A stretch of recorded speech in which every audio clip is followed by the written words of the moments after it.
Yeah, I kind of lied a little bit here because it's not Pep who's on the back page, but it's José Mourinho who's on the back page of the Irish Independent this morning. Rain and pain for United in City title triumph, and that kind of sums up José Mourinho's mood yesterday. It lashed rain, and it was a bit of a pathetic fallacy because the team were absolutely rubbish as well. In the Examiner, they do go with Pep numero uno. That's obviously a file picture of him because he was playing golf with Tommy Fleetwood yesterday. Guardiola becomes the first Spanish manager to lift the Premier League title after Manchester United hand the title to City. Here's an actual picture of Pep yesterday leaving the golf club where he was spending the afternoon. I don't know if that's like, oh, don't take my picture. Oh, come on, take my picture. Two other stories. Clubs keen to sign Jackson. This is Gary Doyle's story about certain clubs who are interested in signing Paddy Jackson after he had his contract revoked. Clermont Auvergne are at the top of the list of that one. Exeter, though, have said that they don't want to sign him.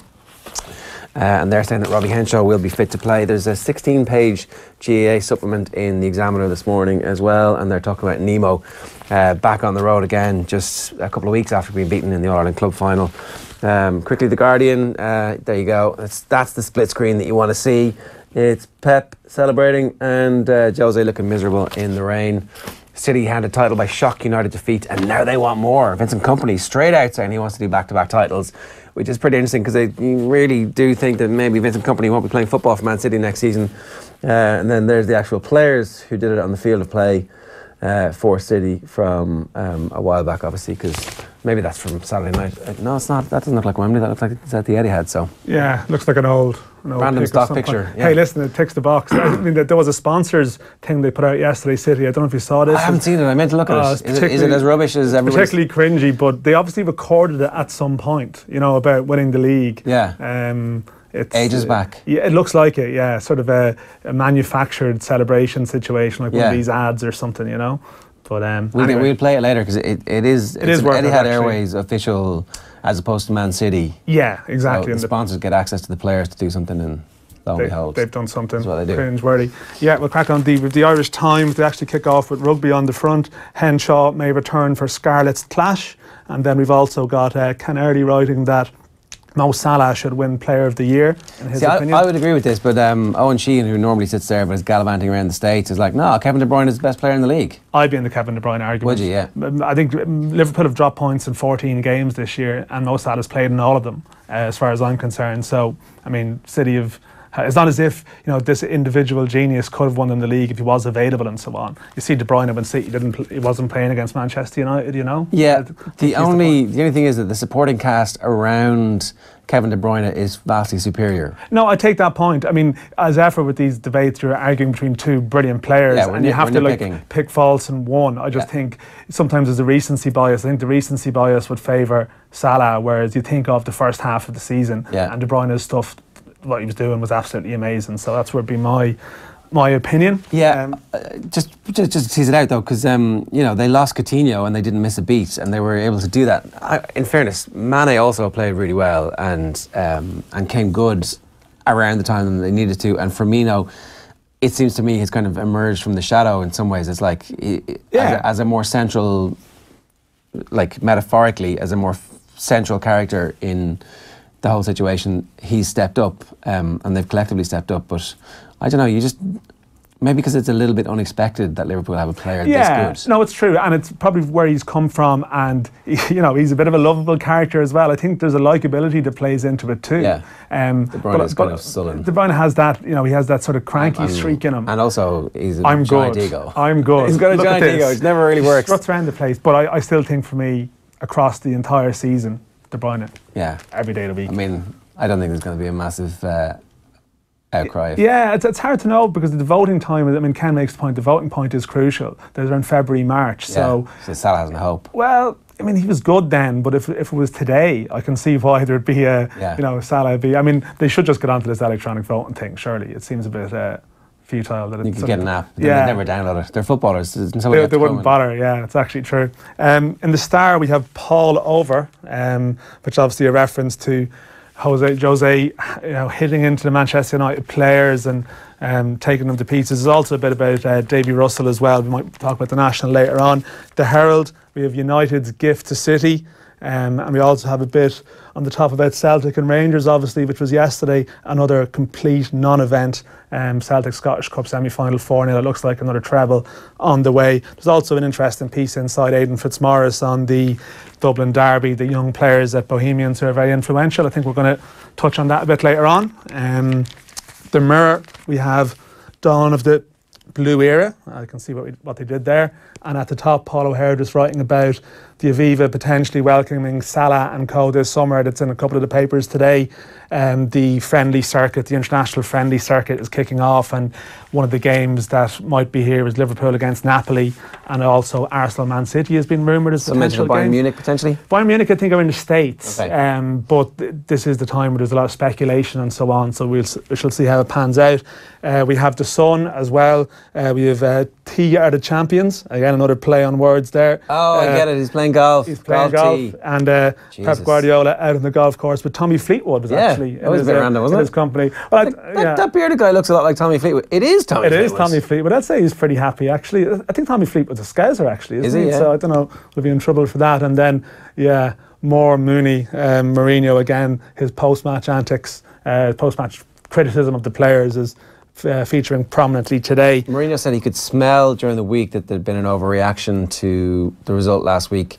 They were on the moon, not over the moon. They were on the moon because they'd beaten Man United, but he has won 8 titles and he was not in the moon. It was just 3 points. That was all that happened last week. Yeah, I mean, not in the moon. I think he could have addressed maybe if he felt that things weren't going right in the week, because the second half performance yesterday was as abject as you would see. You're just waiting for that reaction in the last 20 minutes, and there was none. So I watched a good bit of the first half and then flicked in to listen to Dave and Kev for the second half, and they were talking about how eerie the silence was around Old Trafford, and how with about 10 minutes left to go, some of the tourists/fans had decided, nah, I've had enough of this. I mean, I've only paid 80 quid to go and watch a Premier League match, and I couldn't really be arsed watching the last 15 minutes of it. We're done, and it is true sometimes that the massive clubs like to get much more from their away support, and that situation that you would have in Man City last week. The Manchester United away fans are great by all accounts, and the real hardcore. But at the same time, you look at the attack and talent they had on the pitch,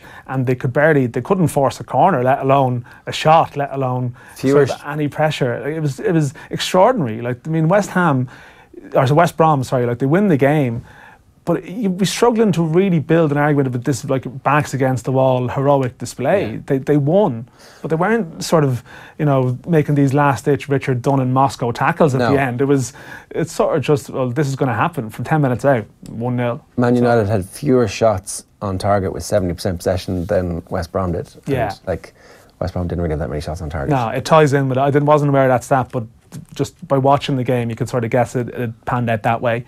And just finally, we have the Racing Post, of course, the front page, Team Tiger, the Tiger Roll camp. They had their homecoming to Summerhill yesterday, and then a bit about the flat season as well, because I suppose in the racing world the agenda moves on pretty quickly, and the flat season's coming round. There's still Punchestown. Punchestown is still coming, which is going to be fantastic, because actually Aintree this year wasn't that good apart from the National, because a lot of the better Irish horses weren't there. Willie Mullins and Gordon Elliott weren't represented. So, but yeah, the Tiger Roll story is fantastic. I mean, the fact is that the Grand National on Saturday was still Gordon Elliott 1, Willie Mullins 2, Gordon Elliott 3, and that was the one race they targeted seriously at Aintree. And Tiger Roll's an incredible story. I think we're going to talk about it a bit later on with John Duggan, I think. But the National, it's always one of my favourite sporting days of the year anyway. Nearly got caught in the line as well. It was a spectacular finish. Always a bit of drama after like 4 and a bit miles, that it still came down to a photo finish. But it was an Irish domination at the front as well, and it just reminds you again, like the equine talent. I think actually it was Brian O'Connor in the Times and a couple of places that I just referenced, and not just the National, the Melbourne Cup, the 1, 2, 3, the race that stops the nation in Australia, and the Cheltenham domination, that it is one sport where we are world leaders. Consistently and emphatically. And as Johnny Ward says, it's our national sport now, right? Well, I think everyone's laying claim to that title in some shape or form. I think winning is our national sport, right? We're multinational, it turns out. We've got many sports. Briefly about Pep, the achievement in winning the league and doing it in such spectacular fashion, it seems a little bit diminished because of the fact that Liverpool have just beaten them in the Champions League, that like there's these supplements and there's this, they played such great football over the course of the season and his reputation is actually enhanced by this, but there will be an asterisk besides this City team because an English team knocked them out of the Champions League. Yeah, it's just the ultimate irony. They're a dominant team in England, the best team in England. That season was ruined by a team from England in a two-legged tie. I mean, it doesn't. It's just it's incongruous almost, you know, in terms of the story of the season and how in the old Premier League years in 5 years' time, how you look back on that year where, well, this sort of, you know, this team playing fantastic football, yet I mean, they were well beaten over the two legs as well. Yeah, you know, I know they threw away a position of control, you know, but they ultimately, you know, they in the second leg even, it wasn't convincing. Even when they were on top and they went ahead and they had the chance, that control to really go on, they were vulnerable. They had that vulnerability that's been exposed. And I mean, it is the broader debate about how good is the league that they've actually won. That this City team will be hit with that, whereas when Leicester won the league, it was a reflection of how bad the league was that Leicester won it that year, but it's not diminished. Whereas for City now, there is that chipping away at the validity of the title win because how good was the field they really beat, and the flaws that they had. Hopefully they take that as motivation for next season, and actually they build on the fact that, you know, nobody respects us, we're not getting enough credit for what we did. And what they have done is actually play beautiful football over a sustained period of 8 months. Yeah, and I mean, you referenced Vincent Kompany earlier, who may not be there, and I guess, you know, there's very few survivors there from that first title-winning team. Say, you know, you got Silva there and Aguero. That's it. And but the one thing that must be said about City is that they haven't shown that they can be consistent winners. There's been shades of Chelsea about them, that they win the league and have a bad year. You know, they haven't, as a club, developed that dominant mentality that they win one and then the next season they're going to throw one in. And that's, you would assume with Pep that's not going to happen. That's the natural assumption now, that they have the right manager. Mancini was volatile, probably had there was a shelf life in terms of how his methods would work with players that he didn't get on with. Pellegrini was he the real powerful managerial figure? Was that about the players? With Pep, this one is very much about the manager in terms of how it's being portrayed and how it's being covered. But so does he now bring them to that next step of being the all-seeing, all-conquering force over a couple of seasons? Because that is, to me, the mark of any greatness on any side is back to back. Yeah, it's retaining it. I don't think any great side is a standalone one season. It's two. We've been having this debate on the show about whether or not there's a clock ticking on the Guardiola era at Manchester City. Jonathan Liu was saying that he thinks we are in the second half already of the Guardiola era. Graham Hunter on the show didn't think that we have tipped into that point just yet, and I'd be more in the Graham camp, because it feels like there's less pressure on Guardiola in this job than there would have been in Barcelona. It feels like it's a much better culture fit than Bayern Munich. You don't have the grandees of the club briefing against you and also then publicly saying, well, this guy's not very good, is he? Where's our Champions Leagues? At least at Man City, expectation was low. The money will continue to flow irrespective, barring some kind of World War III scenario that, you know. We all live in that. We all live in that fear. Yeah. So it just feels like perhaps this is the perfect scenario for Guardiola to have a sustained 5 or 6 seasons at the same place and see where that takes them. Yeah, well, I mean, maybe the main argument in favour of that point of view of, well, he's not going anywhere, is where is he going to go? You know, he obviously, he's thrived to an extent on the short term thing. I know he's spoken at points, hasn't he, about getting out of football and so on, but where is he going to go next? I mean, he's not really a big fan of the Spanish state, so he's not going to go and manage Spain. Yeah. You know, where does he go? Is there ever going to be a return to Barcelona? Because beyond that, that's possible, right? Yeah, well, after Messi goes, you would suspect, though. To me, that's the only thing that could really. He's done the Germany thing, Serie A. I mean, I don't know. Is there a gig there that would appeal? I mean, there's a club there that's been moulded. I mean, they were preparing for Pep before he went there. Yeah. He can make it a bit of a project, but is it somewhere where he wants to spend a decade or 5 or 6, 7, 8 years? It's questionable. But I think Barcelona is probably the only team that could tempt him away to another job. Yeah, the age profile of the current City team, and also whoever they buy next, you do sense that this is a team that has the resources to keep their best players together, irrespective of how good they get. No matter how good Kevin De Bruyne gets, Man City are always going to be able to pay him the money he craves for that. There's no cap on that. It's not like it's not like if you get really good at Liverpool, the Liverpool fans think, someone's going to steal us. No, they don't have that insecurity, but then again, I suppose they had the marquee player that people have really wanted. I mean, they had it with Aguero. you assumed he was going to go to one of the Spanish giants. Didn't really happen. I know he had injuries at times when he seemed to be building up to that profile. De Bruyne, are they going to get to a situation where they want him? I'm not entirely sure. So, but I assume he's going to do more shopping in the summer as well. Yeah, I mean, that's the thing. He's still got to work out the defence, and that's from a position of having won the league. So it's not bad. Let's show everybody that cringy video that we were talking about. Here are the Manchester City players celebrating in advance of actually winning the title.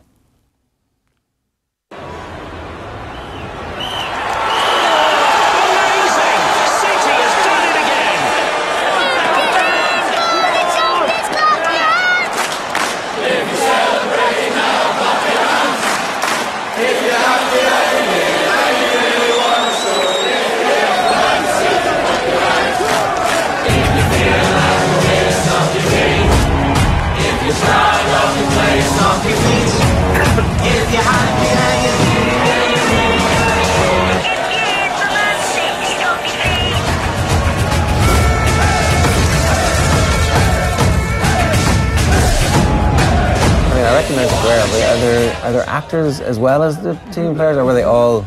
I think there was one or two of the younger players at the front to the right, I think.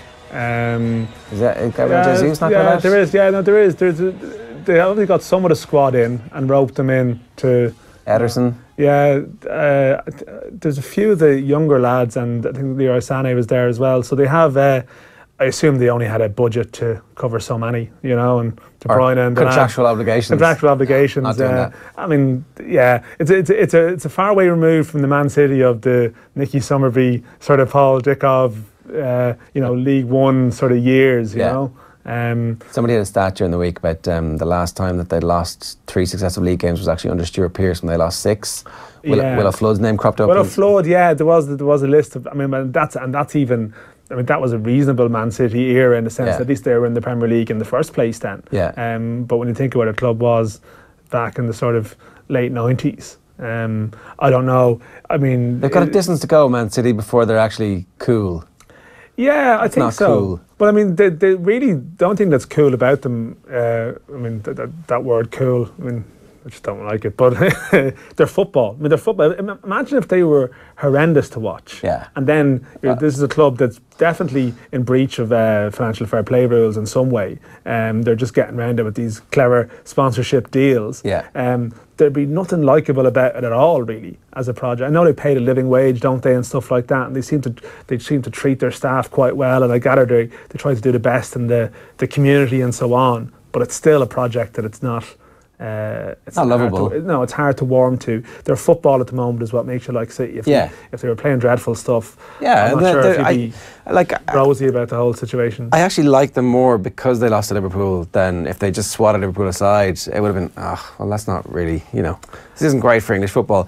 Now, you hope that Liverpool next season put it up to them over the course of the title campaign. I'm not sure Liverpool have a squad big enough to be able to do that, but at least there is some semblance of hope that in those games there will be motive for revenge, and there's definitely a team capable of beating them. Yeah, and there's a vulnerability there that you need to build up a season. And I mean, it's a couple of weeks ago since they played Everton, and 83% possession or something, as dominant as you would see in a Premier League game ever. And you just wonder, is this the start of something? But they still have problems to solve. And I mean, without that, there's no intrigue about what's coming down the tracks.